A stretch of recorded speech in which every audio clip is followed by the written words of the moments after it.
These are like mix of things. If they can't be fixed, then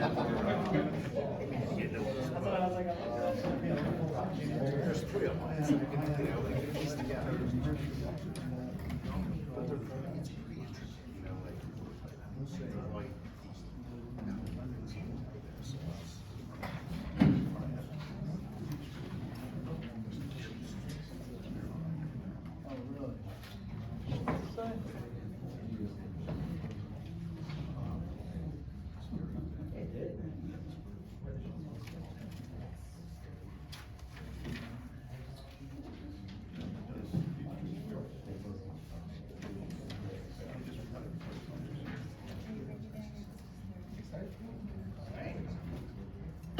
call order to the meeting.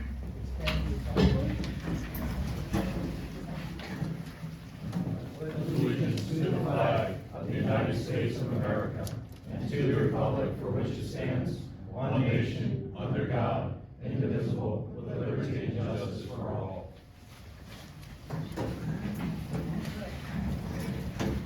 All right, open public meeting act. Notice of time and date for this meeting appeared in a notice dated January 5th, 2024. This notice was sent to the Broughton County Times, the Courier Post, the Pine Barrens Tribune, as well as the Central Record newspaper as legal notice and sunshine notice in compliance with the Open Public Meetings Act. It was also posted on the bulletin board in the municipal building. All right, record of attendance. Mr. McNaughton. Here. Mr. Sprague. Yes. Mr. Moore. Present. Deputy Mayor Stone. Present. Mayor Hartman. Here. Mr. Lees. Here. Mr. Burns. Mr. Haynes. Here. And Ms. Amato. All right. Public comment, you have 4 minutes to make a public comment. Who would like to go first? Mayor, if I may jump in, excuse me, real quick.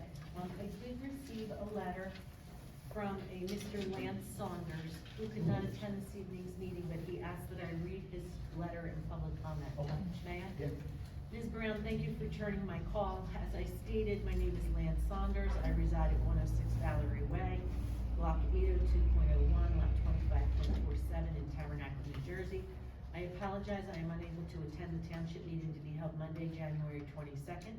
However, I am forwarding my statement to be read in my absence. I offer the following input and opinion regarding the snow plowing situation or lack thereof in the Seneca Reserve community. It is my opinion that the township needs to find a way to bifurcate the bond currently held by Rockwell Custom Homes to allow the township to take control of the roadways within Seneca Reserve development. Although the township's engineers do not agree with this approach, as they request that all required punch list work be completed, it is imperative that Tabernacle Township distinguishes the work that needs to be completed to the basins and to the top lot, presumably in the warmer months, versus winter road work maintenance. It is obvious that Rockwell will not spend any new monies within this community. However, the 49 families in SR contribute approximately $750,000 in tax revenue to Tabernacle with simply like safe passage for our families and young drivers on our roadways during the winter months. Thank you, Lance Saunders. Anyone else want to make a public comment? Please state your name and address.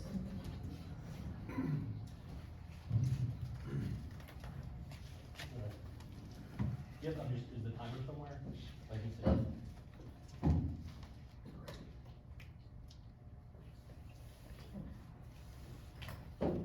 Thank you. Mike Broadman, 202 Power Court. I'm a Seneca Reserve HOA Board President and here to ask the township supporting assistance regarding an ongoing issue we have with our developer, Rockwell Custom. which has led to recent challenges surrounding snow removal. As members of council, you may already be aware, Rockwell has informed the HOA and the township that they will no longer be maintaining the roads of Seneca Reserve. What gives Rockwell the right to tell the township and the residents of Seneca Reserve that they are no longer going to be responsible? I'm not sure, but it is my understanding that Rockwell is basing its decision on a section of the governing documents, specifically within the declaration that states the interior roads to be constructed within the community are to be offered for dedication to the township. If, however, upon completion of the roads, the township fails or refuses for any reason to accept dedication thereof, the declarant reserves the right to convey or cause such roads to be conveyed to the association. Such designation may be by deed or amendment to the declaration and or the plans. I ask you, the council, and your professionals, have the roads been offered to the township, and if so, have you accepted, failed to accept, or refused? If the roads were not offered, why aren't you holding Rockwell accountable?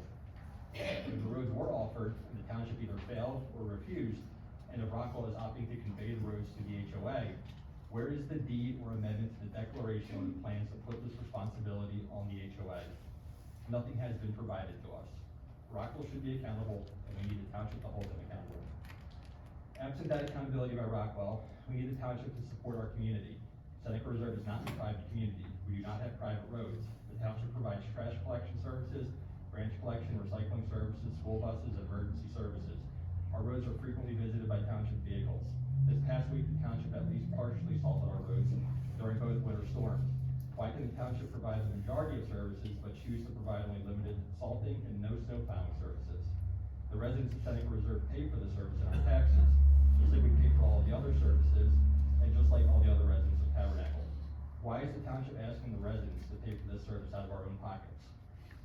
I understand that part of the township's reluctance in taking the roads is due to the unfinished status of the basins, particularly the vegetation issue. We agree that the vegetation is an issue. However, the main issue with the rear basin is that they are not performing. Just last month, we took pictures and sent them along with weather reports that showed the basin retained water well past the 72-hour mark. We have communicated to the township's professionals on this issue. They have been supportive, and we appreciate that support. The health and safety and performance issues surrounding the basins are large, and I caution the township from allowing Rockwell to bait and switch you with a minor vegetation issue. I'd like to add that this issue is not new. In fact, this has been known by Rockwell, the HOA, and the township for many years. We'd be happy to provide emails. Rockwell has told us many times over the years that the basin was not performing. Again, we'd be happy to provide you with the emails. Since this question of the basin performance is not between the HOA and Rockwell, it is between the township and Rockwell, we really need a township to hold them accountable. Seneca Reserve is in a state of transition, and that transition is in large part between the township and the developer. I ask council and your professionals to support the taxpaying residents of Seneca Reserve. Rockwell does not care about us. They only care about their money. You hold the power with them because you hold their bond, and the work that they need to complete is between you and between them. If you believe they are responsible, hold them accountable.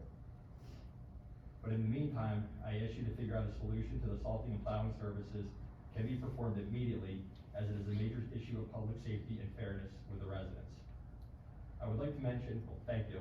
I would like to end by mentioning that our property manager, Action Management, informed me that at least 2 other identical situations currently exist with other properties that they are working on, a community called Heritage Woods, and another one called Meadows at Greenwich. In both situations, the township, for both these recent storms, performed salting and plowing services while keeping the developer on bond, not releasing them from any of their obligations. Thank you. Thank you. Thank you.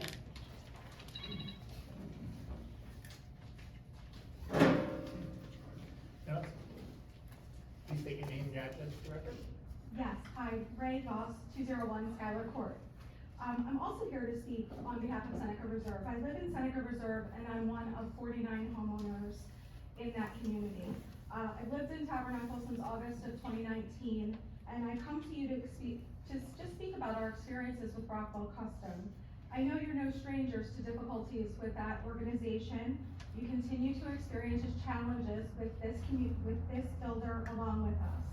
And I think it's important to say that we as homeowners value the township's commitment to the expectations that you set forth with Rockwell Custom when you agreed to build this community back in 2018. We would like nothing more than for Rockwell to meet the expectations of their bond and be gone. It's important for everyone to be deliberate about and mindful about Rockwell's performance and their behaviors so that we are not left holding the financial burden of their decisions. It's a liability in the future, and we all recognize it. It's a continued concern for residents here, the performance of the basin, the stormwater basins, and the town engineers, and CME engineers are also aware of that. When the town met with Rockwell in December to discuss release of their bond, Rockwell came to the table with promises to act immediately. Nothing has happened since. They're absent from our community, they're absent from here. And there's no reason to believe that they will keep the promises that they make. They are all promises, but no integrity in their actions. So in regard to snow removal, we've had 2 winter weather events. The town has come in to help support us at times, and at other times has left us with the financial responsibility to clear the snow on our own. We are left without services from Rockwell to clear the roads that they own, and we're left without support from the town. Rockwell refuses to remove snow. We have this in writing. They refuse to take action. Once again, no integrity, and really no surprises to any of us. This is what we've been dealing with for the past 5 years. But here we are as residents of this town, stuck in the middle between the town and Rockwell, pointing at each other and not taking responsibility over who should plow our streets. The HOA doesn't own the streets, Rockwell does. And the roads by the town's own admission are complete. We have just become a pawn in this process, and our residents are the ones holding the bag with a health and safety hazard, and we're the ones at risk for injury, for damage, for liability. When we as taxpayers come to this committee and we ask the town to meet the expectations of the Municipal Services Act, make our roads safe, and protect our health and safety, we're told no, and that's a sad day. We're giving mixed messages, and it's unclear for us what we, as homeowners in this community, should do. We know you're not required by law to come in and help and act. The roads are not dedicated for public use at this time, but Rockwell sits with their hands tied behind their backs, and you choose to do nothing. You routinely operate municipal service vehicles into our community. You have set a precedent to do so over the last 4.5 years, and you've made a choice, a conscious choice, not to clear our roads. There is a path here to cooperation, a path that will prioritize the residents of this town and the needs and well-being of the people in this community first. We just ask for safe roads for our family, safe roads to travel on in the winter months. We shouldn't be forced to pay for these services twice, first through our tax dollars, and second out of our own pockets when our backs are against the wall. You are public officials, you serve us, and you should act with integrity. Do the right thing, please. Thank you. Thank you for coming. Anyone else with good public comment?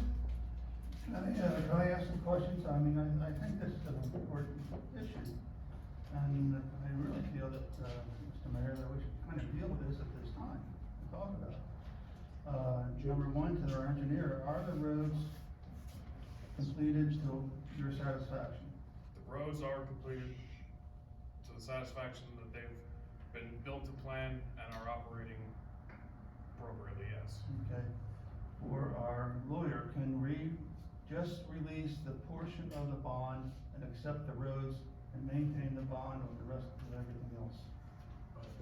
That is the same question that was posed significantly during the conference call with both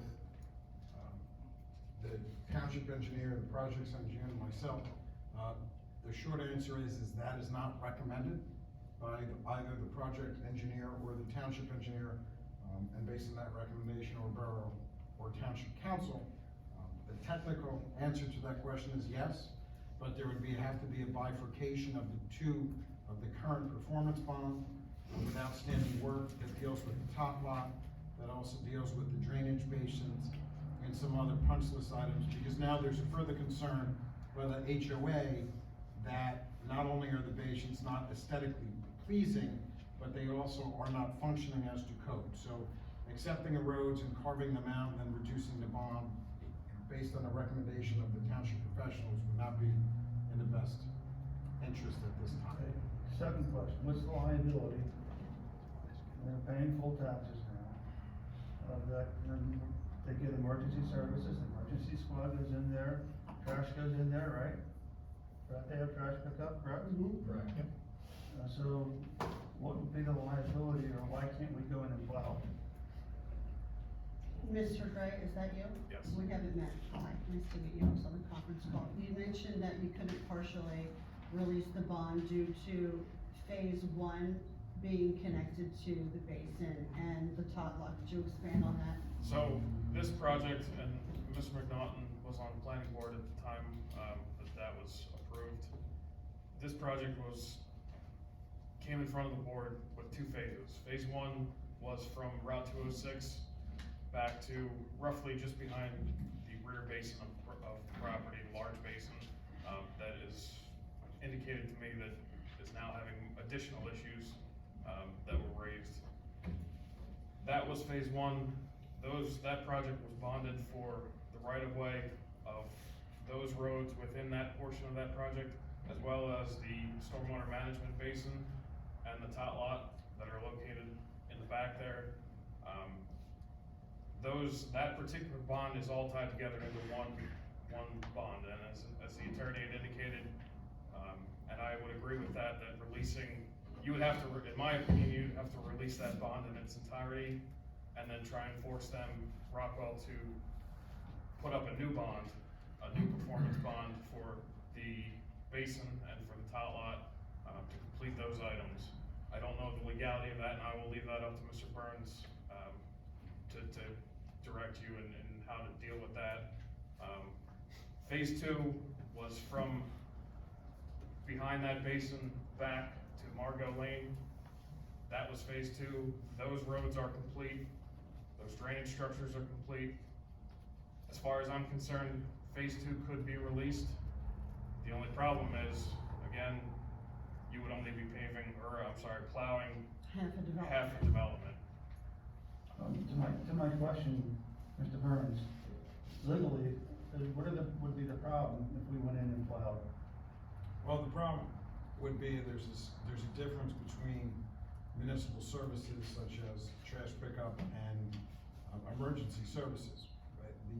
The issue would be if there was any alleged damage to the roads by the township, and even if the township didn't do it, the township would be responsible for that damage because we would have no recourse then to go after the developer, because the developer would simply say, you were on our roads, you damaged the roads, they were fine before that. Traditionally, it is my understanding, at least as a past practice, that the township has not, from what I've been told, the township has not plowed roads that have not been dedicated to the township. It's really, any accusations or allegations from after the plowing would occur if there was damage to the roads or some other issues. There is some other allegations that some of the roads are pitting, or there's cracks in the curb and such on. So that adds to my concern that if the township does end up plowing the roads, then we would be potentially on the hook to fix any damages that we may or may not cause. And that would be by Rockwell, right? Bill? Yes. Correct. I will say, to answer the question more broadly, there has been significant conferences with Rockwell. Mary Alice and I, as well as Mr. Bray, are in constant communication with them. They have, again, indicated that they will come out shortly as soon as there's a bit of a dry spell so they can get into the basins to remove the vegetation to prove that the basins are functioning properly. And I would like to add on to that. I was able to speak with a representative from Rockwell earlier today, and they did indicate that they're willing to come out. They want to come out and fix the basin issue, but they need a dry spell, that the basin is empty. Number one, if there is standing, it's throughout this entire process, there were some issues with the basin, but they had fixed those issues as far as I was concerned. The other day was the first that I was made aware that there was standing water in that basin for 7 days, or apparently 7 days. I'm not 100% sure if that's accurate or not, but my office is going to go out after it warms up, simply because it's too cold right now. Everything's frozen. Once it warms up and we have a significant rain event, my office is gonna go out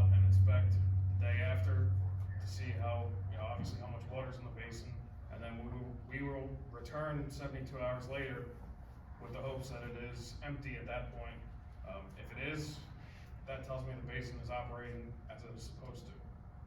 If there's still standing water in there at that point, then obviously something's wrong.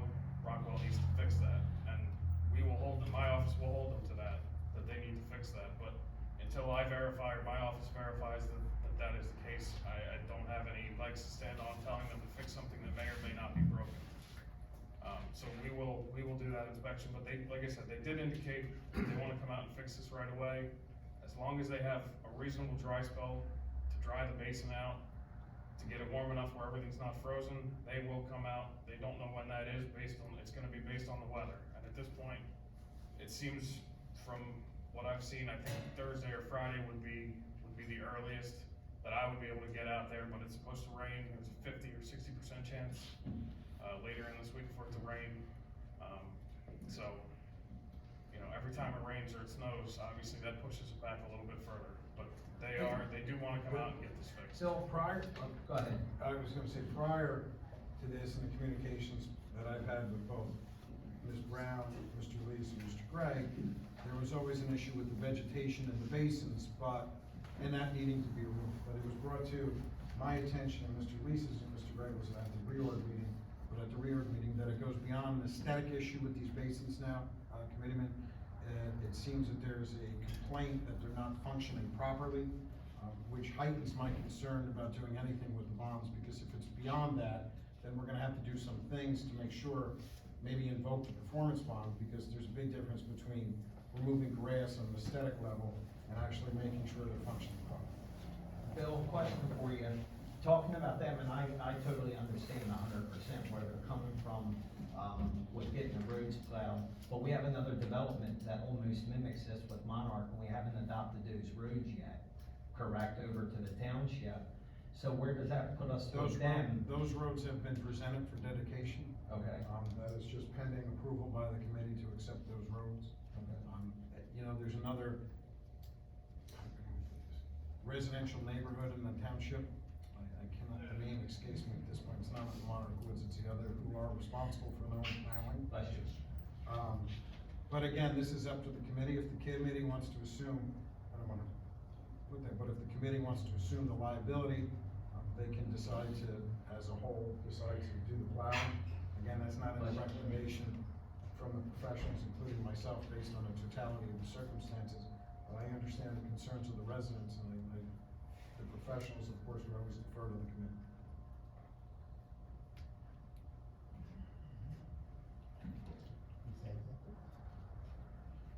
Got anything more? No. Bill, anything from you? You know, between a rock and a hard I just for housekeeping issues, there's still public comment. We Yes. are still in Yeah. public comment, yes. Anyone else waiting for public comment?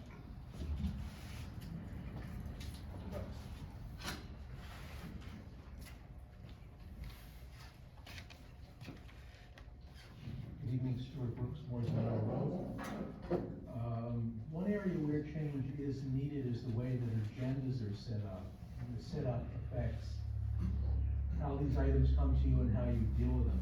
Too often, especially in the past, recent past, items were just listed in reports and you would vote on them. Sometimes you would raise new items in reports, bypassing the agenda entirely. It's like you forgot there was a procedure that you guys created to put items on the agenda. You just raise it in reports. The problem is that doing business as reports excludes public comment, because you're raising the item and voting on it after public comment is closed. The idea that the public can comment at the next meeting is really a shallow one. You meet so infrequently that the next meeting is going to be a month or more later, and by then the issue is stale. You've already voted on it. Doing business on items as reports also shortchanges you. You lose the chance to get more information. You lose a chance to ask deeper questions. You lose the chance to think about it a second time. Just in passing, what you just had, that exchange you just had on the snow plowing, that was remarkably good on your part. Rarely do we have discussions of such depth, such immediacy, and with such follow-through. I'd like to see more of that. When items come up as reports, the first inclination should be to list the meritorious ones as new business items for full discussion next meeting. And after that, maybe at a subsequent meeting, you list it as old business for action or for more discussion. Mr. Mayor, it's your job to set the agenda, and setting it to have substantive business and reports is bad practice. Your agenda should follow that two-step process of Robert's rules, which is the process you've adopted. Items start as new business for discussion, they're carried as old business for more discussion and for action. More workshop meetings would also help on this. Some of you said you don't want more meetings, you already meet enough. Well, frankly, that's not what I see, and I'm here almost every meeting. For those of you who feel that way, what's your plan to fix the unpreparedness and the insufficient deliberation that marks most of the work that takes place? I'd like to hear that addressed. Tonight's agenda lists in the administrator's report items that look like new business and should be treated as new business. Neither comes with attachments or information explaining what they're about. They don't look like they're ripe for action, but I have a feeling they're ready for action. First, there's discussion of fire truck repair generator on 4214. That's a fire department item. It's not an administrator's item. I would think there should be a memo from the chief. I would think that he should be here to lead the discussion, answer any questions you have. It looks like it's more than the report, but there's no information, so it's impossible for me to ask questions or offer comment. Another item is the Public Works Shared Services, Woodland Township. What's that about? Who's proposing it? Again, I can't really make good comment because there's no information at all on it. There's no attachment. Obviously, that subject is huge in scope, and no action should be taken on it until there's full discussion, until there's examination of all the relevant information, and it should be fully discussed in public. We need to make sure, you need to make sure, that shared services doesn't mean insufficient services that saves a few pennies, because typically, that's what we've seen. And that kind of question, that kind of analysis, that kind of discussion, that's going to take work. Thank you, Mr. Brooks, for your comment. Thank I you. look forward to you doing that work. Thank you. Anyone else want to do public comment? Mrs. Brooks.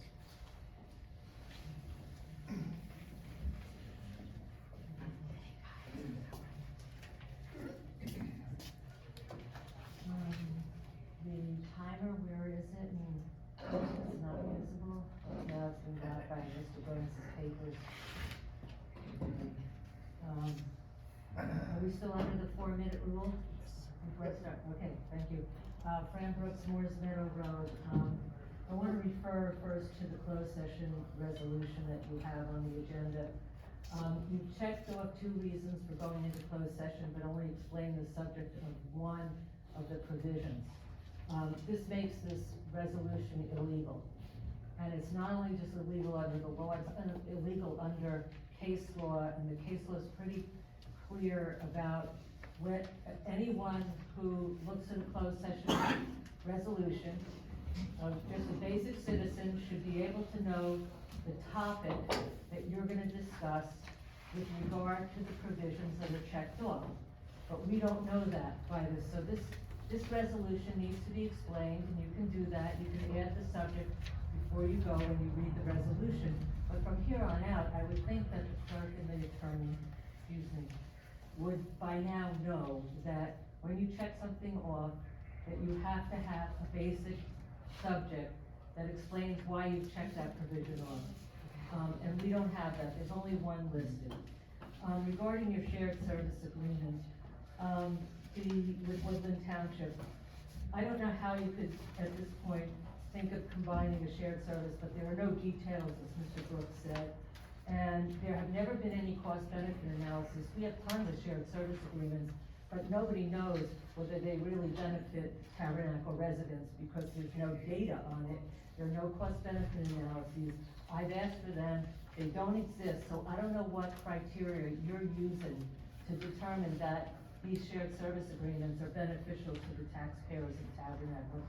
And without it, you know, remember what President Reagan said? He said, trust but verify. So until you verify that they're really data supporting the benefits of all these shared service agreements, the economic benefits, the financial benefits, even the social benefits, there's no verification, and we're swimming in that empty pool, frankly, and we do need it.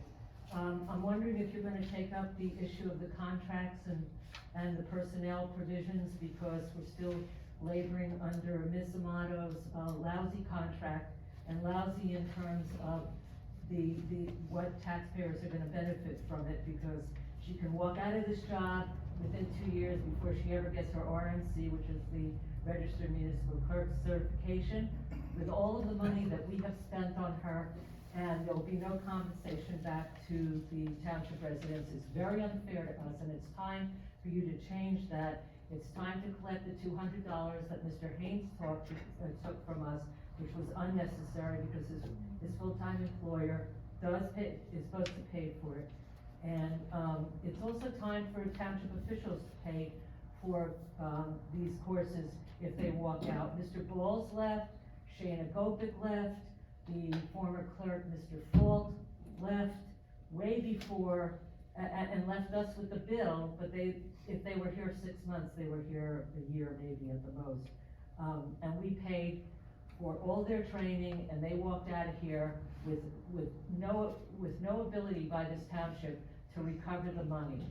And they've gone on to other jobs and at our expense, and it is really time to change this.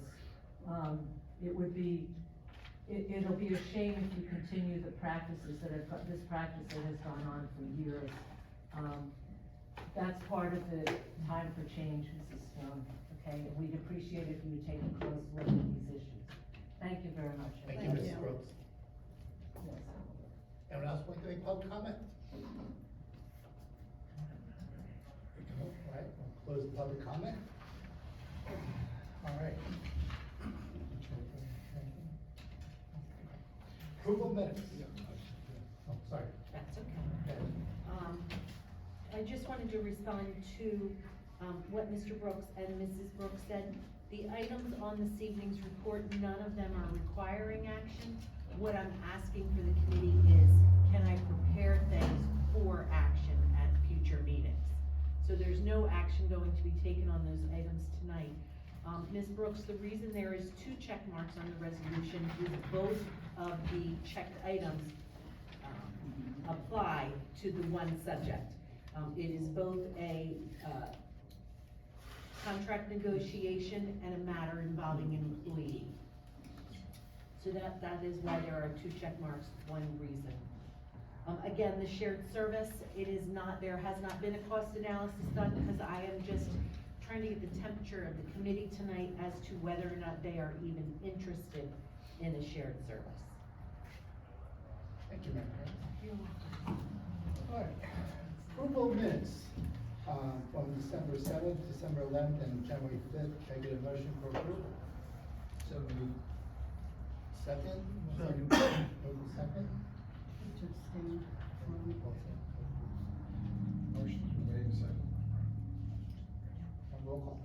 Mr. McNaughton? Yes. Mr. Sprague? Yes. Mr. Moore? Yes. Ms. Stone? Abstain from December 7th to December 11th, and approve of that, yes. And Mayor Hartman? Yes. All right, submission of bills and claims for $254,204.96. Can I get an approval? So moved. Second. Roll call.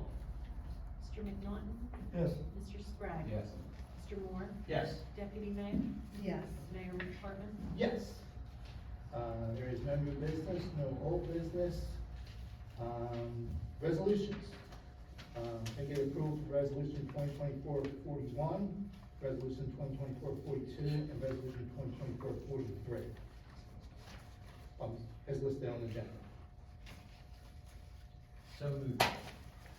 Second. Roll call. Mr. McNaughton? Yes. Mr. Sprague? Yes. Mr. Moore? Yes. Ms. Stone? Yes. Mayor. Yes.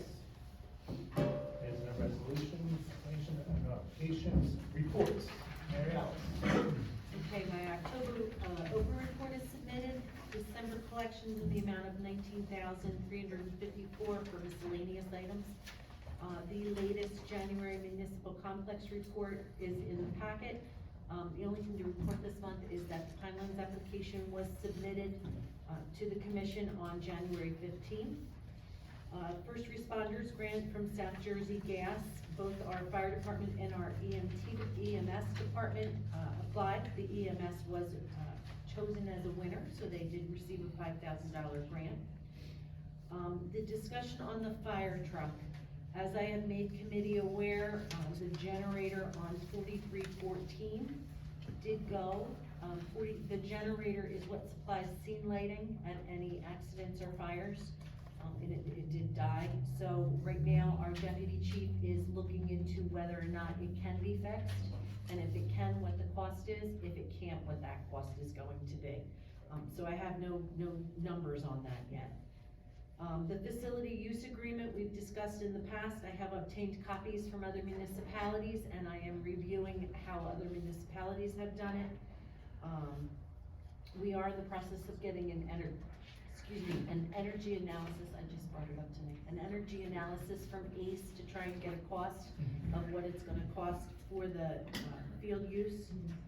Something that was brought to my attention just this evening, there was an article in the Pine Barrens Tribune stating that the upgrades that were discussed at last month's meeting in the amount of $50,000 was for 4313, which is this truck right here. That is incorrect, it is for 4314. So the fire department is getting a lot of questions on why we would be putting that kind of money into an antique. We are not. And 4314, Mary Alice, for the records to Clint, the primary piece that goes out for calls, Yes. so. Okay. Another thing, Hunter Lane, we have 5 residents on Hunter Lane. I have received 3 of them, requests to have the name of the street changed. There is a Hunter Lane in Tabernacle, there is a Hunter Lane in Southampton, and of course, both towns have the same zip code. It has caused numerous problems with EMS response going to the wrong one. A lot of problems with mail delivery going to the wrong one. One was critical with medical supplies that were misdelivered, and then it was hard to get them re-delivered to the right address. There have been a few instances where somebody's having a party in, say, Southampton, and people walked into the same number in Tabernacle. And in one of the instances, a young child was home alone when this total stranger just walked into the house. There was another incident where, out of fear, because this has happened so often, there was a heart attack, and the spouse of the victim drove to the hospital rather than waiting for EMS services because she was afraid there would be a confusion. And the hospital told her that it almost cost her husband his life. So as I said, I have heard from 3 of the 5 in support of this change. I'm waiting to hear from the other 2.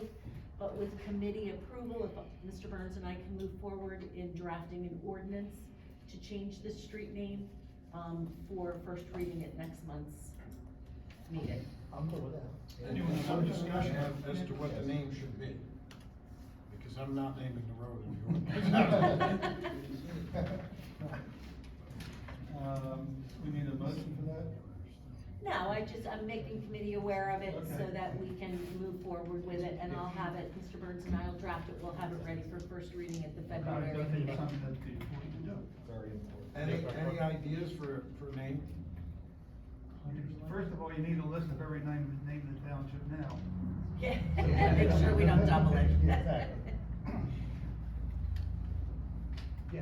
Any suggestions on a name, anything, or Well, can we just? Mary Alice, my recommendation for me is, like Noble's was saying, why don't we get all the street names from Tabernacle, even though we know most of them, but some of the newer developments and stuff, I'm not as aware of the names, and Why don't we come up with a name with Hunter in it, like Hunter Woods Lane, or something like that. So, you know, so it's different than one money, but it Right. still has 100 in it. Right. I like that. With committee approval, if we can do the draft the ordinance, and I'll leave the name blank. And then we'll have the ordinance, you Okay. guys Yeah. can think of it over the next 30 days, Right. and then we'll just handwrite the name in Right. prior to the first reading. Yeah, perfect. Perfect. Okay, and then last on my report, the shared services with Woodland Township. Woodland Township is very small and our Public Works Department is very limited. We have one employee in the Woodland Public Works Department who is currently out, with medical issues. So we have hired a part-time gentleman to fill in, and the one thing he does not know how to do is grade roads. We have a very large John Deere grader. So, I spoke with the mayor of Woodland, and he is in agreement, if we could come up with some kind of an agreement with Tabernacle to borrow Tabernacle's grader driver, just for a day or two, to drive our grader, Woodland's grader, in Woodland. And of course, you know, Woodland would reimburse the town, the employees' hourly rate, fringe benefits, and then of course there could be a usage fee on top of that to thank the township for allowing it. How often do you need that to be done? If once a month that's a lot. I mean, currently, I think we do it like once every 3 months. The wetter the season, of course, the more often it has to be done. In the summertime, not much at all. It's maybe 3-4 roads, it's not much, but again, it would be our equipment. I'm not requesting that we bring Tabernacle graders down there. I just don't have a body that knows how to run it. Is that something committee would be interested in? Mr. Burns and I could draft an agreement for review at next month's meeting. Yes. Okay, okay, So, with me. you okay with that? No. No. Okay, I don't think they're gonna be grading for a few days. no. I think we're going through. Nope. Okay, then we will work on that for next month's meeting. Thank you. Sure. Tax collector's report for the month of December was $283,567.15. The year-to-date collection was $21,529,130.16. CFO. I have nothing to add this Engineer, come on. Thank you, Mr. Mayor. On Friday, I had a meeting with Public Works to review Crockett's Mill resurfacing phase 2. Once I get comments from Public Works, we'll prepare the bid to be advertised. We intend on doing a spring repaving project. In addition, we've started the background work to do the GIS, locating of all the storm drains and other facilities in town. That's required by DEP permitting. My office has already acquired the collection data unit. I've also given the information to the township. The hope is to have my office assist the Public Works in getting started, with the Public Works to take over and do all the locating themselves. So we're gonna have a few kickoff meetings to get the process started, but we're actively working on getting that moving forward. In addition, I provided a couple of proposals for the committee's consideration. One is a proposal for an engineering study for the multi-stop potential intersection at Hawken Road and Old Indian Mills Road, as well as the proposal for design services for phase 1 for Hawken Road resurfacing. So will you be anything to us right now? The committee can take their time to review it, and we can discuss it for approval next meeting. Joe, do you have anything to add? Nothing else at this time unless there's additional questions. All right. Will, what's up? No report? All right. EMS? Great. Dave? Oh, he's coming up. I was just gonna say, he's submitted the report. He's coming up. Good evening, Bruce Jackson, Chief Tabernacle Rescue Squad. We submitted our, it says monthly, but it's the year-end report for Tabernacle Rescue Squad. We were told dispatches were 1,535 for the year. Our top calls are still medical emergencies, fall victims, traffic accidents, psychiatrics, and breathing and cardiac problems. The rescue truck was used a total of 29 times. We provided mutually 377 times and received it 244 times. Additional calls, we had 55 public assists and 14 lift assists. A lot of times people fall down, can't get back in the house, things of that. It's not necessarily a medical thing, but who are they gonna call? We get called for those things. We used the second rig 69 times and the third rig 5 times. Some of the community activities that we supported was Curly Firm and Flora, which runs between Tabernacle, Chemung, and Washington Townships. The robotics competition, which is a 3-day event at Seneca's graduation, the Valentine 5K, the annual Corinne Memorial Remembrance, Seneca High School football games, the fire prevention post for Tabernacle and Chemung, and the Tabernacle and Chemung tree lightings. The volunteers contributed over 8,992 hours towards covering the town. Sorry, I'm just, I lost my page here. Our fund drive year to date, we received $24,000 from the residents of the Tabernacle and additional $14,000 from the residents of Chemung. And then our uncollected bill, out-of-pocket billing, which we're reimbursed through the townships for our agreement, was $41,000 from the Township of Tabernacle and $26,000 for Chemung, and that's based on call volume and the uninsured. Is there any other questions, or anybody have anything for us? I just want to say you guys are doing a great job. You guys are very busy, and so thank you for all the hard work you guys do. Thank you. Absolutely. We've had a great, we're continuing our partnership with Lumberton at this point, with providing our daytime crews.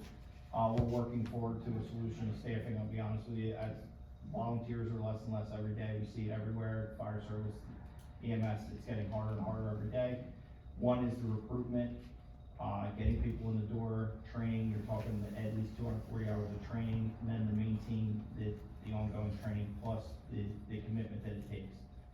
We have a very dedicated group of volunteers that we're doing what we can, but the call volumes, as you see, continue to go up every year, and it's harder and harder to cover it. So we're working on some things and hope to have something shortly to at least meet and start to discuss where we're going in the future.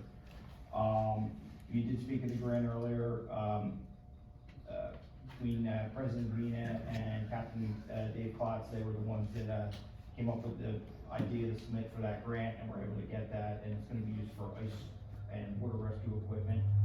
We do have a boat. We do not have cold water suits. The fire company purchased them several, probably 10 or 15 years now. So we're gonna upgrade the suits that we have and have that capability for cold water exposure. During that rainstorm, that nasty nor'easter almost like it came up the coast, we had several different instances of accidents, including one out on Brands Road, where luckily we were able to get the gentleman out of his car, but there was a good chance for exposure to that water at that temperature and being as cold as it was. So they'll be put to good use. Thank you, Chief. Thank you. Chief, I have a question. Is there a way that we could support you in recruiting efforts? Is there something we can do where we have, maybe an event tied in with something recreational, like the EMS team to get them engaged in, cell volunteering? Maybe tied in with other departments in the township, get to know us kind of event? Yeah, like an open house. Try We to used to get do the open house, the volunteers best on week is usually in May. The issue is during that time of year, between sports and everything else going on, it was usually not that well attended, not as well as fire prevention is attended here because of the time of year that it falls. And the attendance isn't what it used to be in the past. You used to not be able to walk in the firehouse. Unfortunately, it's just a different time. I mean, we'd be interested in anything that we could do to recruit, and it's just I'd be more than willing to sit down and explain to you exactly what it is and what it takes to be a volunteer, just to give you an idea of what it actually is for us to do what we do. How many hours now, George, to get your EMT? It's at least 240 for the class, and then you have to do 48 hours of recurrency or continuing education credits over a 3-year period. 24 of them are mandatory education, and then there's an additional 24 elective classes that you have to take, or 24 hours worth of elective classes that you have to take every 3 years to recert your EMT. How old do you have to be? You can take your EMT at 16, you're provisionally EMT until you turn 18. I started at 15, became an EMT at 16, and I'm still here. Well, I grew up in it, so, and we have several members that came up like that. It's just, unfortunately, people aren't interested, or people are very busy, and most households now have 2 income families, or 3 incomes, or, you know, working 2 or more jobs as it is, and I think it's harder and harder for people to give the time like they do. Thank you for all the time you and your members do, George. Thank you very much. It's greatly appreciated. Fire chief.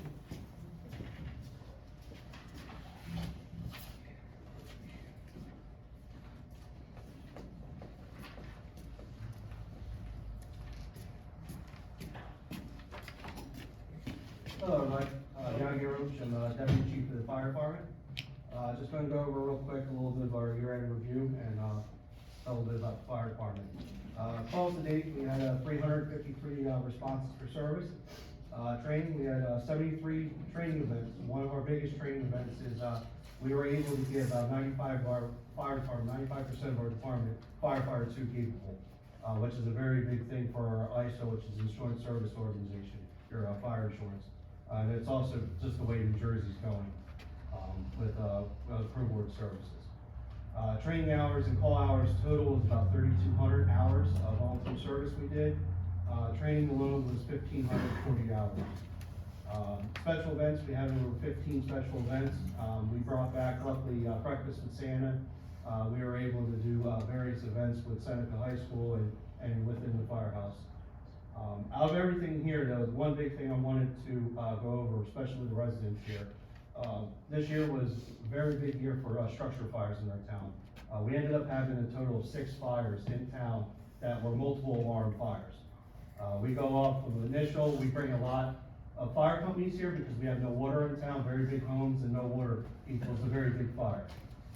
And sometimes we need more than that. And out of the 6, 3 of them were greater than 2 alarms. One of them being up to a 4-alarm structure fire. And in town this year, just this year alone.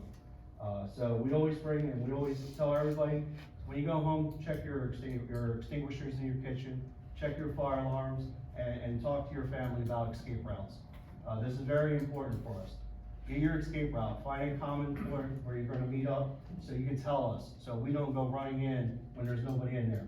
Or what we have to do is, when we go in, we search a house no matter what, for, any kind of structure fire, but, we don't wanna be searching for somebody that's, 2 houses down. Come to a common point and then let our dispatch know. That was a big thing.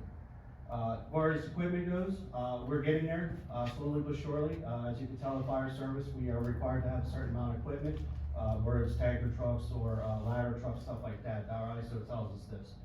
And we're getting there slowly but surely. We got a lot of equipment we're working on. As far as our firefighters go, gear, as of right now, we're glad to say that all of our firefighter and NFPA rated fire gear, that they are set up and legally able to enter a structure fire.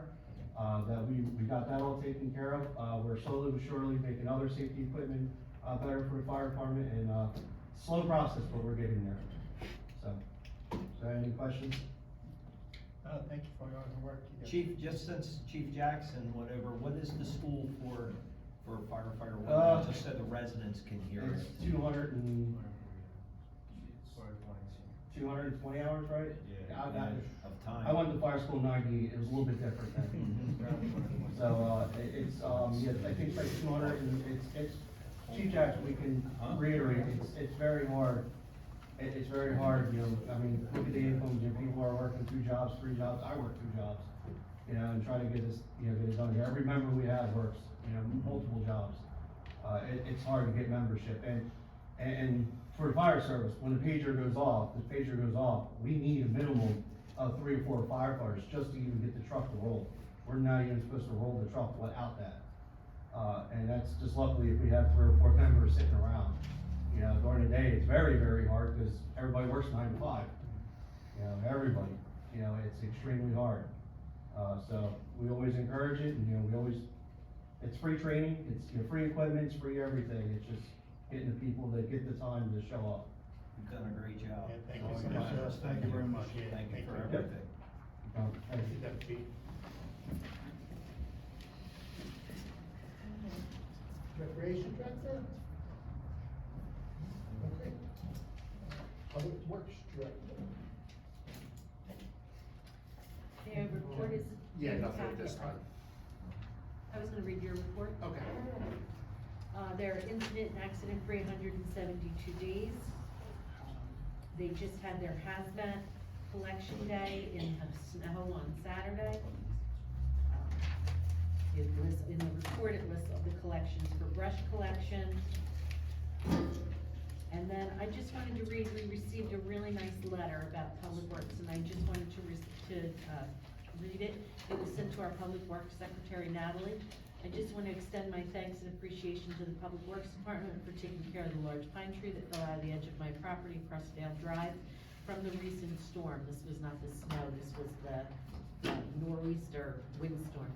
I was amazed the crew was out at 2 a.m. to remove large sections of the tree to unblock the road, and then very grateful that they came back a day later to cut it up and remove the branches and debris. I'm sure everyone in the development appreciated this fast response as well, and for going above and beyond the call to serve our community.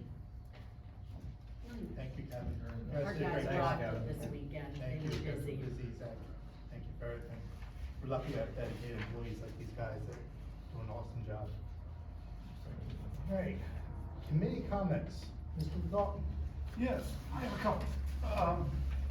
I happened to look at our webpage, and how come when it lists the committee, it doesn't list our email addresses anymore? I'm sorry, on the what page? When you go to the committee page. Oh, on the website? On the website, and it lists our names, there's no emails there. Do you know why that got taken down? No. Okay. All right, we'll look into that, Mr. McNaughton, and get it back It up always there. used to be there, but. And the other thing is, last month, the, committee got a letter from a gentleman, or an email from a gentleman in Shamong Township about some, vacant land that the township owns that's landlocked, that's adjacent to his property. And, he's interested in purchasing those, because he does some hunting in the back. It's off of Flyett and McKenna, I guess, he lives on McKenna. I was wondering, Mr. Mayor, if anything was done about that, or if anything was looking into that, or? You know what, I'm glad you brought that up. I have a few properties that I'm gathering. We had 2 that we had on the public auction that did not sell, that I have since received phone calls from. And then this particular property, Public Works also has some more equipment that they have come up with that they would like to get rid of. And is the ambulance ready to go? It will be by the time you need it. Okay, we have an ambulance that's ready to be sold. Is it okay if I move forward? I'm gonna gather these addresses up, get the assessed values from the, tax assessor, and then do another public auction like we did to get rid of the 2 properties we did. And also, and if you could, email back this gentleman and let him know that we are working on it and. Are you talking about Kyle? No, Kurt Schneider. Kurt, I'm sorry, Kurt, yes, I have been in touch with him. Oh, good. And I told him we were working on it, that I was compiling the list and that. Because I didn't, and that's something that maybe you should let the committee know you're doing sometimes, like when we get an email, you know? Just so we know what's going on. Sure. Thank you. The only other thing I had is the, Pinelands application for the, new building. I thought, I was under the impression that was already in, but I guess it wasn't. Yeah, we had some initial discussions with Pinelands, but the official application, So it's still, we still haven't settled on the Russo property then, we're waiting for that? that's, I believe, the terms of the sale or condition of final approvals. All right, thank you. Mr. Sprague? Yes. Yes. First off, I'm not a public speaker, and if I sound nervous, truly I am. You don't sound but a bit. Well, we'll see. I've been sitting here for a year, listening and learning from the township, from, the people on this committee, how government works and how it doesn't work. And from that, I have two concerns. One, we have, the township has a building project that's been going on for over 2 years. We're paying for trailers, we bought a piece of property, we're paying for professionals, and frankly, we don't have anything to show for it. People don't know what's going on. And I've had two times it's happened to me, where somebody has come to me and said, oh, I hear the township is gonna knock down an old building. And I said, what? Yeah, that's what's around. There's so much misinformation and lack of information that something needs to be done. Here's the second part. There's a subcommittee, and the subcommittee, I asked Alexa, what does a subcommittee do? A subcommittee is a small group within a group that's tasked with specific duties to make recommendations and to release findings as to what is going on. That subcommittee has been going on for 2 years. Right now, it's now finished. We need a new subcommittee to go forward for next year. My recommendation would be, Mr. Mayor, you've been on it for 2 years, you and Ms. Stone, your deputy mayor, to take over the responsibilities of the subcommittee. Do I have a second for that? Can I get clarification before we make a motion? Subcommittee for what? The building. Okay.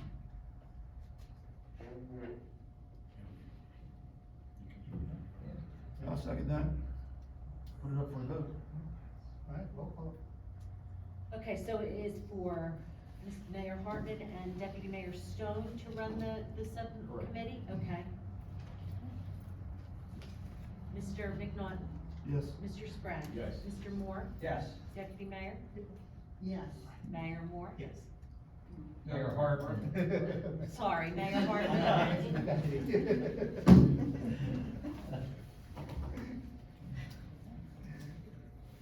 Now, there's a second part to that. With what Alexa told me, there should be reports.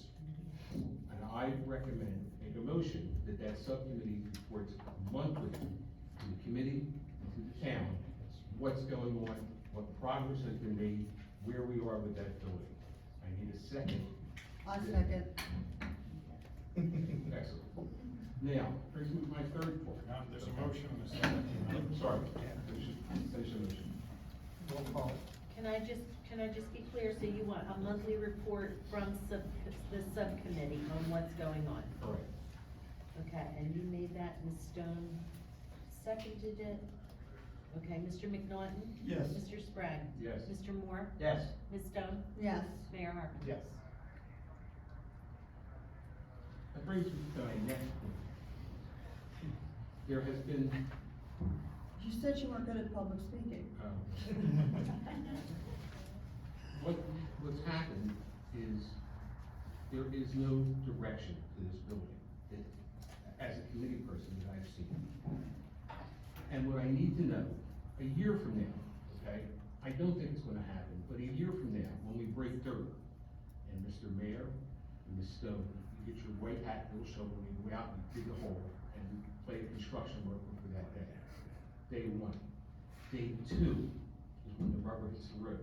Mr. Mayor, what plan do you have to guide the township into how we're gonna do this? Actually, I have to lean on a professional because I've never built a building before. Every time you contact a professional, you're paying for it, okay? It is the township's responsibility and you as a subcommittee, okay, to know what direction, where we are, what's being done. And if you don't have that in your initial plan, we're not getting any place. Every time I hear a couple saying, bring it here to here and say, oh, I just had a kitchen put in. They didn't put the kitchen in. They had somebody do it. They had no idea if it was used, if it was done correctly. correctly, but they're smiling, saying it's beautiful, and handing a check. I don't want the township to do that. I want the township to be directly involved, to be able to understand what was going on, not on a quarterly. I want a day-to-day for somebody to be able to walk up and say, what's going on? That they're doing this, they're doing that. And so far, that hasn't happened. That's my first point, leave that go. A year ago, when we had these meetings, there were Mr. and Mrs. Brooks, 3 or 4 other people in the building. Now what we have, after the 2-minute rule, and now people don't have anything to say, is we're at this point where there is a high level of tension in the room. That, questions, people would come up to the podium, ask questions, and those questions were answered. Tonight, the questions were answered, okay? We wanted workshops to be able to lessen the tension in the room. And Ms. Stone, you were the deciding vote on the workshops, on whether or not to have them, to be able to lessen the tension in the room. You decided not to have them. Right now, we have police protection. The township has never had police protection in any of their meetings. That's where we've come down to now. Something has to be done. You must have a plan in order to be able to diffuse some of the tension in this room. What is it? Hopefully a lot of the tension in the room, I believe, starts with the people sitting at this table. And so I would hope that I could be a catalyst for all of us to work more collaboratively and honestly and transparently together for our sake and for the committee, because nothing can get done if it's, for lack of a better term, warring factions. And since I've begun this process, I'll be honest with you, there's a whole big difference between government and politics. And I have been approached by people that sat on this committee previously, for years past, a lot of finger pointing. I don't know any of them. I don't know any of you. I am not in cahoots with anybody sitting at this table. I know Sam from buying blueberries from him, and that's about it. You're all pretty much strangers to me. So, obviously people wanted someone new, or I wouldn't be sitting here right now. So, I'm gonna sit here and learn the same as you. And I would hope with Noble's experience for 40 years and however long you've been doing it, and you've been doing that, you're all going to support the people, all of us together sitting up here. And work collaboratively together to move things forward, and not have all that tension. Now with the police sitting here, I can't say why the police are sitting here. I'm assuming that it's because people got nervous when there's people shouting from the crowd and it's a complete show, minus the word in front of it that I'd like to use, and it could be very intimidating to some people. I don't feel threatened by anybody sitting here that has shouted in the past. I'm sure that Mr. and Mrs. Ward, I'm sorry, I do that all the time, I forget your name, Brooks. Not Mr. and Mrs. Brooks, but the shouting could be very intimidating.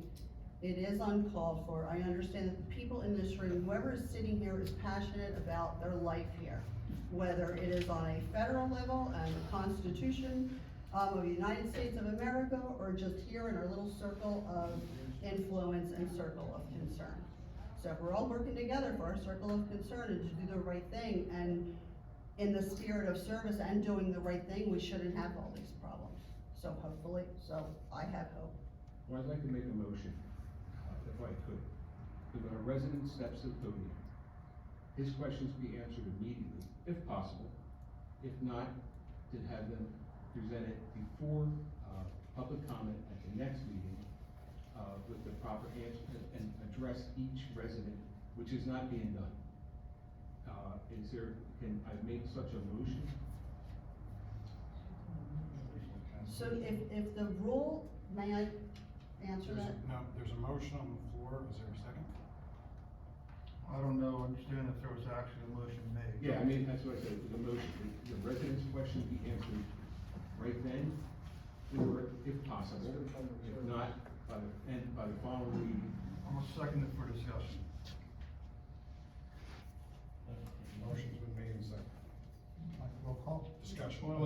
discuss. It's to discuss it, because I'm not clear, so this is a motion to discuss it further? As far as I'm concerned, there shouldn't be a motion on that, because that's what should be done. That's why we're here. We're here to answer questions, we're here to strike these down. We don't need a motion to do that, it should just be done.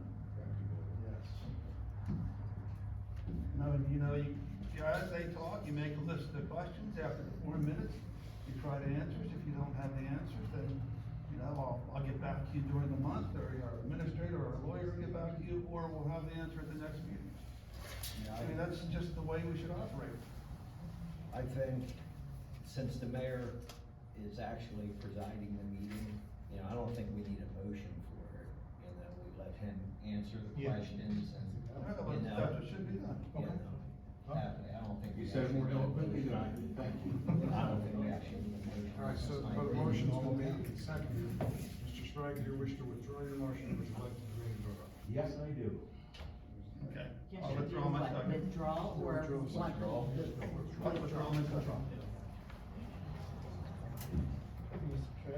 Mr. Morgan? Mary Alice, how's everything at Crickett's Mill holding up? We haven't heard anything for a while as far as the vandalism. Is that toned down? I haven't had any vandalistic reports. That's good. I'm assuming because it's freezing. Yeah, it's freezing down. Okay, that's all I have at this time. Deputy Mayor, you have any? I do. Okay. Okay, I would like to discuss how the old town hall will be handled. Again, in the months that I've been getting involved with it, is a hot topic. And I've heard very abstract numbers, being thrown around, ranging from $2 million to picking it up and moving it in a new foundation to $5 million, holding money aside from the new building to, rehab the old building. And I think that we should have a summary of cost on paper, real numbers, not throwing a number out there. I think the public deserves that, since this is the huge, apparently the biggest project in Tabernacle ever. And we do too, and I realize it may be sentimental to some, and,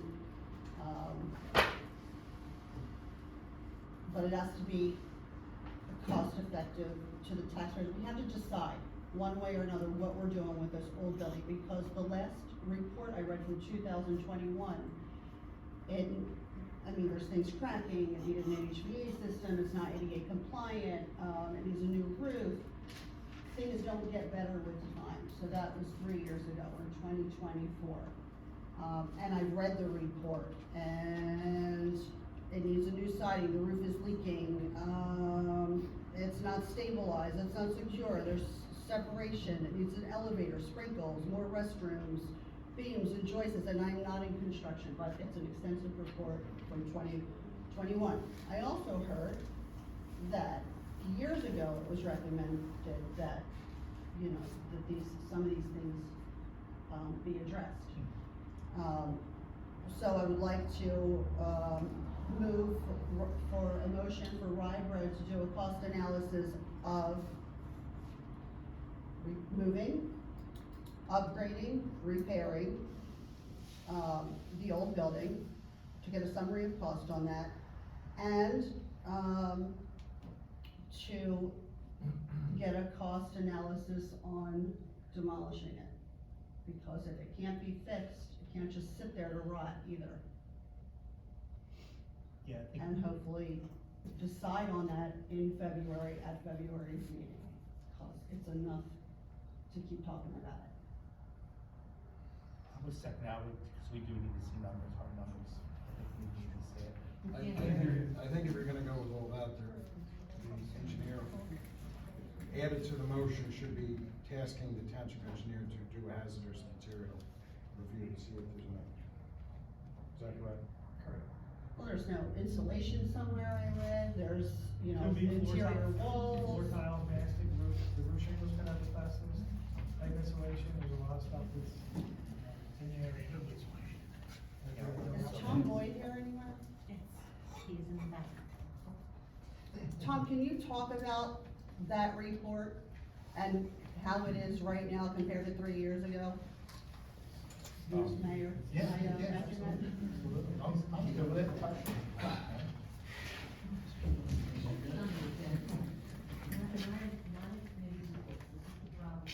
Well, I am new and learning, and these are my comments for tonight, so I'd like to hear what you have to say.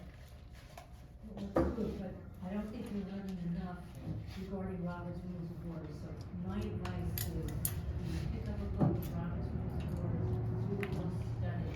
I will study, Fran. That would be great, thank you. Great, Yeah. let's listen to Tom now. Yeah, Mr. White. But I also, for us to do analysis, right, it's not just, well, okay, let's get a price from someone. Before we can get a price from someone, it's up to the township. Our engineer and our architect has to give us an estimate. And then we have to bond for that, before we can get the estimate of the actual work. So it's not easy. Now, I would think, I agree, I think this is kind of not the appropriate time for this. I think this is something that should be on the agenda, that we can all prepare for, and we can all speak to it, rather than have something like this thrown at us. You know, so, you know, to put this on the agenda for next month, actually, this will be part of your committee's report. This is what you two on that committee should be doing. It's coming back to us with ideas. Now, as far as I'm concerned, personally, you know, that old building needs to be saved. Yeah. We should be maintaining it so it doesn't deteriorate anymore. Once we finish with the new building, see where we are financially, and then seeing what we can do, seeing what grants we can, whatever. You know, and there's all that things in that report won't need to be done. Those things would have need to have been done if we were going to have it, use it as a meeting room for the committee. We have a meeting room in the new building. Right. I don't think I agree with you on this, Noble. This has been. No, we don't need, what I'm saying is, the report you read said, if we were going to use that as a committee meeting room, this is what we need to do. We're not using it, we don't need to do the elevator, we don't need to do the bathrooms. You know? Right, but what do you need a community room for on the first floor of an old building that is, Well, I I wanna hear Tom Boyd's No, I think condition. one of the things we're talking about is really turning into a museum for the historical society. And So how many artifacts really are they talking about storing there? And isn't there an alternative, like storing it in a history classroom or a school library? Do you need to spend millions of dollars to save I this? think we need to have a Building. report for you. Get rid of that guys building, and discussion. That's why I think Natalie is correct. I think we need to start looking into it. Bill, can I ask you a question? Do we actually need a bond, what Noble was saying, for us to be able to go get this report and all No, that? not the report, in order to get It's a staple of the town. right, if we need to go to a company to get an estimate for, say, to put a new foundation in, the engineer's gonna give us an estimate. We can get them guys. We're to gonna raise bond funds. for it, and then we're gonna put it out for bid. You don't have to bond, I think we're saying the same thing. You don't have to bond for the engineer's estimate. No. You would have to bond for whoever's gonna do the work. Right, if we're gonna And get- then you would reject the bids if they were above the engineer's Right, if we're estimate. gonna get, we would need to bond to get an actual bid from a company. Yes. To know exactly what it's gonna cost. The engineer's gonna give us a price 20 to 30% higher to cover someone.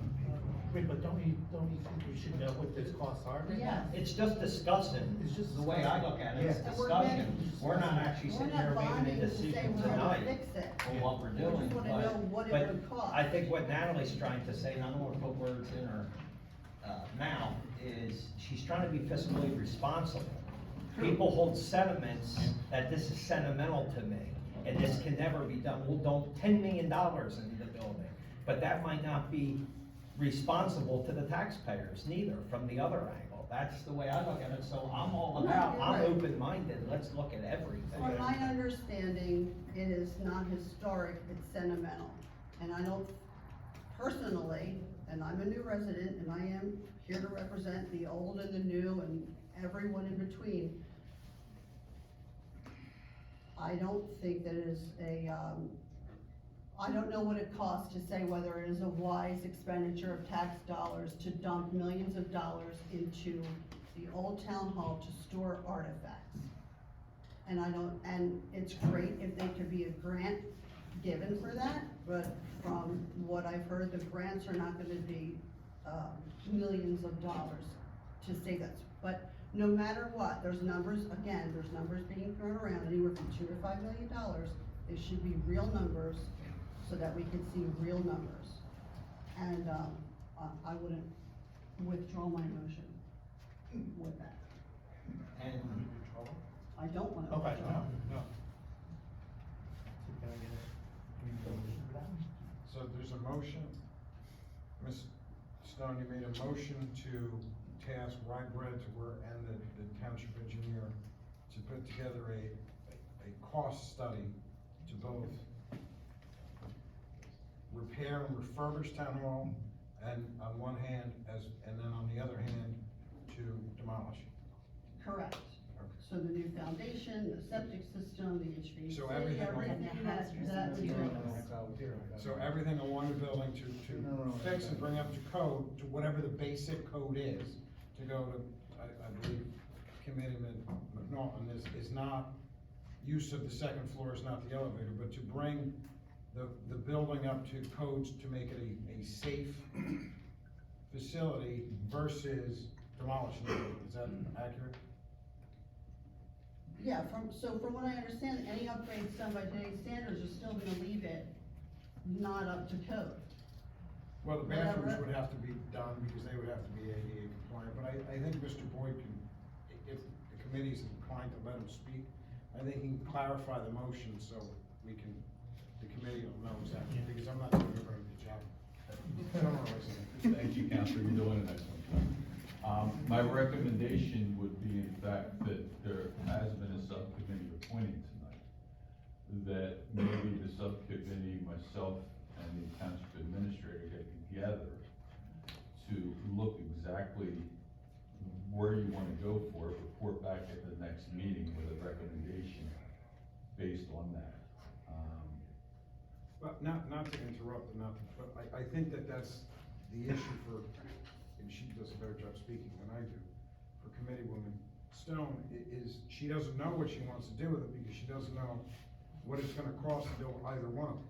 And I think that within that subcommittee, we could certainly discuss that to see where it would be as far as the possibilities for the building, what the possibilities are, what the requirements would be for the different possibilities. Whether it's going to be used for public use, whether it's going to be used for private use, whether it's going to be used for first floor only, whether it's going to be second floor. We can talk about all those things and then determine which avenue would be based on a recommendation to present to the entire community. With this pile of pictures in this report, that's what I'd like you to speak to now, is the condition of this building as you know it right here today. The building was first tasked with a study back in June or July of 2021, which the report came out October 12th of 2021. At that time, the building was stated to be unsafe for human occupancy by both the architect and the engineer that was hired for a structural engineer.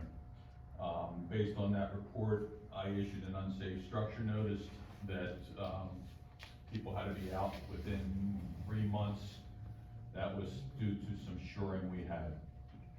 The deficits that were noticed in the report were structural in the foundation, structural in the support beams, structural in the columns holding up the beams, floor joists, and there was some that was unable to be seen between the first and the second floor of that assembly.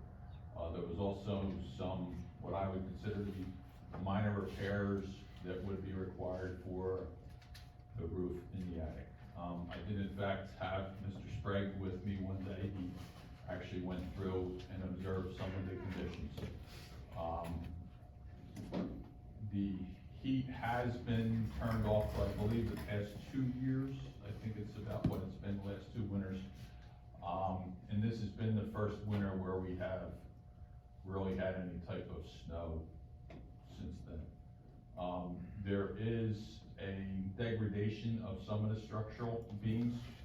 There is a degradation of the foundation wall on the Medford Lake side. There now are openings to the outside. Is that the ramp? So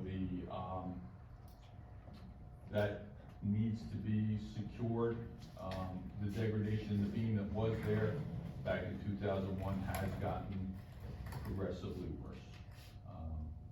So there needs to be either some type of structural support so that there won't be further, or help prevent further degradation and or remediation through demolition. Those would be the 2 options.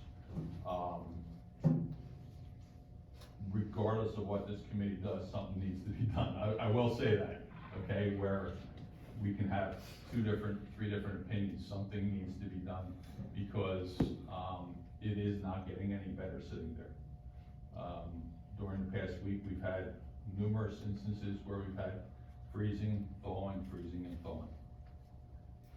It is on the south side, so that seems to be exacerbated, with that freezing and thawing. If I may, just listening to this without trying to find middle ground, and taking what Mr. Sprague said to heart about subcommittees and the subcommittee's job to gather information. A middle ground here might be for the mayor and the deputy mayor, who are the chairs and the co-chairs of the building subcommittee, to task them to meet with the township engineer, to meet with Rybred prior to the next meeting, authorize them to spend township money not to exceed, I would probably estimate between the engineer's fees and the architect fees, not to exceed $5,000, so at the next meeting, they can come back with all that information that shows this is what needs to be done to immediately ameliorate anything to prevent degradation, which I think Mr. McNaughton was talking about before, so there would be no further degradation. This is what needs to be done to bring the building up to code to private use / public use, and this is what it's gonna cost if in fact the committee wants to look at the demolition. And I think that would cover everybody's, because that would give the subcommittee a specific task to report back to. You could include the engineer and the architect's instructions. I stepped out with the township engineer officially to see what the soft cost would be. He thinks between him and the engineer, him and the architect, that could probably get done for around $5,000. So if the committee can task, the subcommittee can do that and authorize the expenditure, I think committee or Deputy Mayor Stone, I think you could bring back then all the information you want. I think that would be Mr. Sprague's report that he tasked you very specifically to do with the subcommittee, and I think it would address Mr. McNaughton's concerns with respect to what Tom just said as to the further degradation, because something needs to be done. If in fact there is a movement to save the building, if nothing's done immediately, it's gonna continue to get worse. And I think that report is now that I've had a chance to think about it, what you wanted to do in the motion. Correct. So I don't think we needed then a motion for the full report. I think if the committee is just willing to authorize the subcommittee to spend up to $5,000 to get that information, I think that would be, on professional fees, I think that would be sufficient. Does she have to amend her motion? That would probably be the better way to, the Yeah, best way to amend do her it. A motion friendly to that. amendment to the motion and a second. So a friendly amendment to the motion to have the subcommittee Task the professionals, task the professionals, including the township engineer and Rybred, including Rybred and the township engineer, to give us this report to, Yes. in the 3 different options, including the hazardous materials.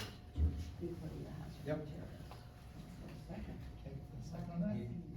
You already seconded it, didn't you, Mark? No. No, I was like, can I get Oh, I'll second it. a roll call? Mr. McNaughton, Yes. Mr. Sprague, Yes. Mr. Moore, Yes.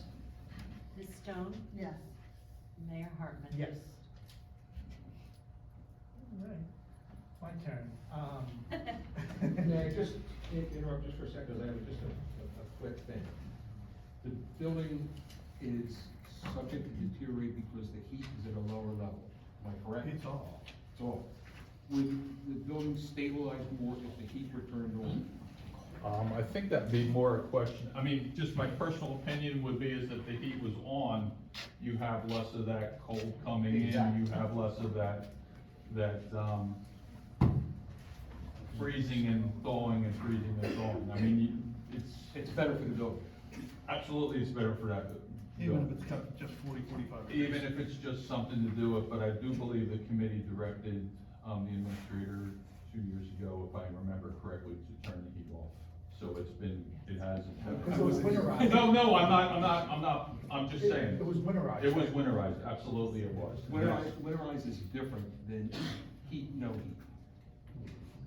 There- You're there winterizing, was you turn the heat off, you're letting all the, water out, and that's really how it sits. So as temperature changes, the building flexes. The building is flexing, and as the building flexes, it's moving, which causes further degradation. That's Correct. exactly right. So, I would make a motion for the committee to turn the heat back on.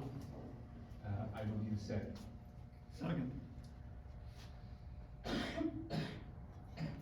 At a minimum temperature. Right. Without anything going boom? Can the heat be turned back on? The way it was shut off, Kevin, the way it was shut off, can we turn the heat back on? Okay. So there's a motion. There's a motion, so get a roll call. Why don't we get a fixed temperature? What do you recommend, Tom? 45? I would recommend 45. I made my motion to 45 degrees to have the heat turned back on. No, well, you seconded it, right? Absolutely, I'll make my second. Roll call? Mr. McNaughton? Yes. Mr. Sprague? Yes. Mr. Moore? Yes. Ms. Stone? Yes. Mayor? Yes. All right, my turn. Since there's a lot of information given for the fire department, and everything like that, and I don't understand all the fire terms or anything, I'd like to make a motion to have a special liaison from the fire department and committee. I would like to make it Sam Moore, so the communication is more clear with the fire department EMS with the committee. I was wondering if I get a motion for that. Just to be clear, fire department and EMS? Yes. I'd be happy to do it, if the committee so chooses. I'll make the motion. I'll second. And third. All right, roll call? Mr. McNaughton? Yes. Mr. Sprague? Yes. Mr. Moore? Yes. Ms. Stone? Yes. Mayor? Yes. Thank you all. Okay, now we go into executive session. If I may read Resolution 2024-44, it's a resolution of the Township of Tabernacle authorizing the Township Committee to go into closed session, whereas the Township of Tabernacle hereinafter the Township is subject to the Open Public Meetings Act, NJSA 10:4-1 et sec, the Act, which requires that its meetings be open to general public, and whereas Section 10:4-12 of the Act permits the Township Committee to go into closed session which is not open to the general public for certain limited purposes enumerated in that section. And whereas the Township Committee hereby desires to adopt this resolution to go into closed session at this time in order to discuss any contract negotiations in which the Township is or may become a party and/or any matters falling within attorney-client privilege, and to discuss any matter involving the appointment, termination, terms and conditions of employment, evaluation, and performance of any specific prospective or current officer or employee of the Township related to a shared services agreement with Pemberton Township for plumbing and electrical services, inspection services. Now therefore be it resolved that the Mayor and Township Committee have determined to enter into closed session for the reasons articulated above immediately after passage of this resolution. This resolution shall be kept on file for public inspection in accordance with the statutory provisions. Be it further resolved that minutes of said meeting shall be made available for disclosure to public, consistent with NJSA 10:4-13, when the items which are the subject of the closed session discussion are resolved and a reason for confidentiality no longer exists. If they agree to formal action. But put together the draft agreement. I have a draft agreement from Pemberton. So maybe. But there may be formal action taken tonight. I note the time at 8:03. Do I have a motion? So moved. Roll call? Do I have a second? Sorry, second. Need a second? The only thing we're gonna discuss is the shared service agreement. With Pemberton Township for construction services. Okay, then I'm second then. Roll call. Mr. McNaughton? Yes. Mr. Sprague? Mr. Moore? Yes. Ms. Stone? Yes. Mayor? Yes. All right, we're going to executive session, we'll be back shortly.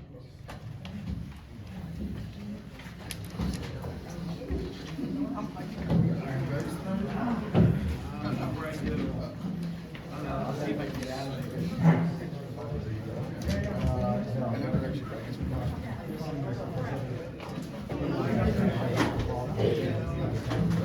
I know, why do you think I'm putting my jacket on?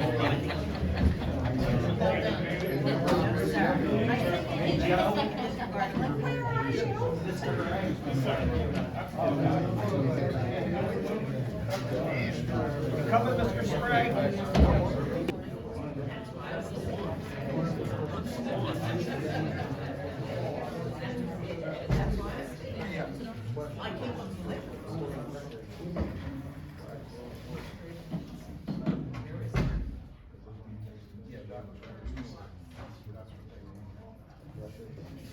But I don't disagree. Actually feels like it's warmer now. Yeah, but it's not cold.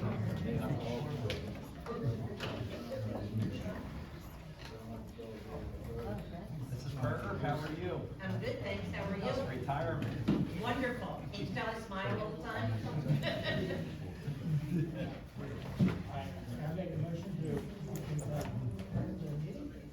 I made the motion. Session, I'm sorry. Make a motion to come out of executive session. He seconded. I'm sorry, who was that second? Noble. Noble? Roll call. Mr. McNaughton? Yes. Mr. Sprague? Yes. Mr. Moore? Yes. Ms. Stone? Yes. Mayor? Yes. All right, can I get a motion to adjourn? So moved. All right, say aye. Can I just, excuse me, can I just make a quick statement? Yes. There's no action taken this evening. It is under further review to be discussed next month. I have a motion to adjourn. So moved. Second. Aye. Good job. Good job. Have a good night. It's good to see you. That was good.